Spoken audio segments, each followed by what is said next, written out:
completed using Powtoon. Hello Pinnacle trainers, my name is Amanda Buchanan and I'm going to share my favorite Web 2.0 tool, which is Nearpod.com. So over here on the left hand side is a teacher view, and then on the right hand side would be a student view.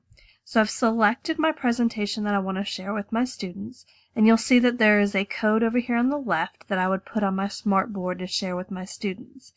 My students would log into Nearpod.com and they'd enter the code. Once students have selected or entered their code, then it will ask them to enter their name, which I typically ask for just their first name, and sometimes you could enter a nickname if you wanted. So you can tell that your students have entered. It'll tell you how many students, and then I'll also give you a list of the names over here under the users. So the nice thing about this website is that students cannot click through the presentation quickly. The teacher is the one who moves on to the next slide.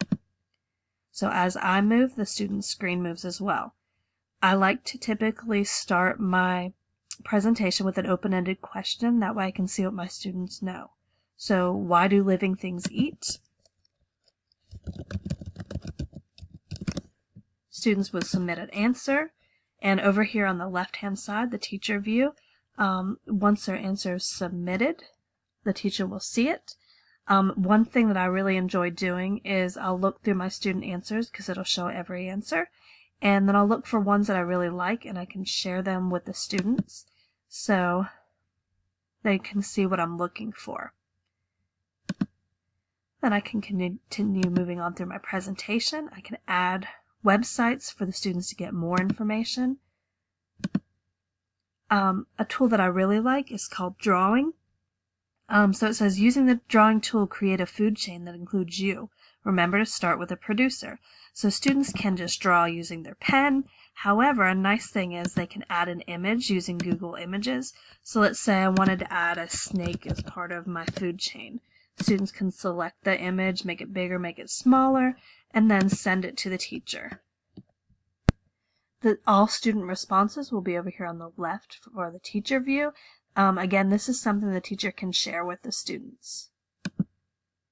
Then lastly, I like to end with a quiz, so my students, so I can see what my students have learned. So students select their answer, and the nice thing is I can see their answer choices. I can see what they've gotten correct, what they've gotten wrong, so I know if they've learned anything. So that's Nearpod.com. I hope you enjoyed. I really do enjoy this for informal assessments, and it also keeps my students engaged throughout the lesson.